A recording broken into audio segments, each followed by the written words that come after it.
এই প্রশ্নের উত্তর তো যারা ব্যালট পেপার করেছেন তারা উত্তর দিলে ভালো হয় না? আমার তো মনে হয় এই কথার উত্তর তারা ভালো দিতে পারবে যারা ব্যালট পেপার ছাপিয়েছে।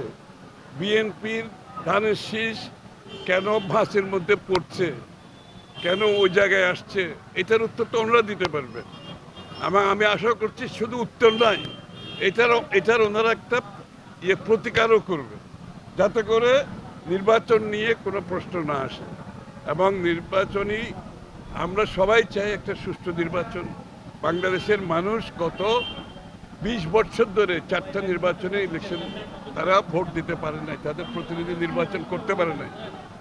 আজকে সকলে অধীর আগ্রহে অপেক্ষা করছে তাদের ভোটটা দেওয়ার জন্য, তাদের প্রতিনিধি নির্বাচনের জন্য।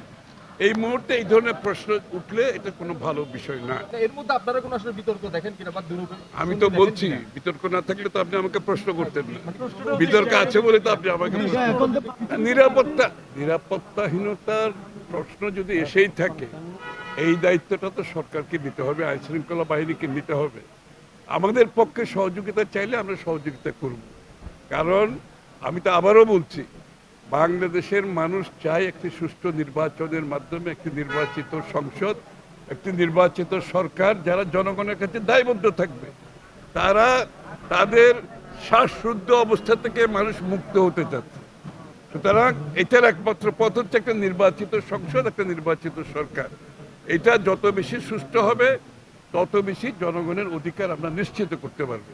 সুতরাং সরকারের দায়িত্বে, আইন শৃঙ্খলার দায়িত্বে, নির্বাচন কমিশনের দায়িত্বে সহ যেই সমস্ত সংস্থা নির্বাচনে সকলের ভূমিকা যাতে প্রশ্নবিদ্ধ না হয়, এটা সকল জনগণ প্রত্যাশা করে। আমি আশা করি তাদের ভুলভ্রান্তি থাকলে তারা সেটা এখন সামনে নেবে।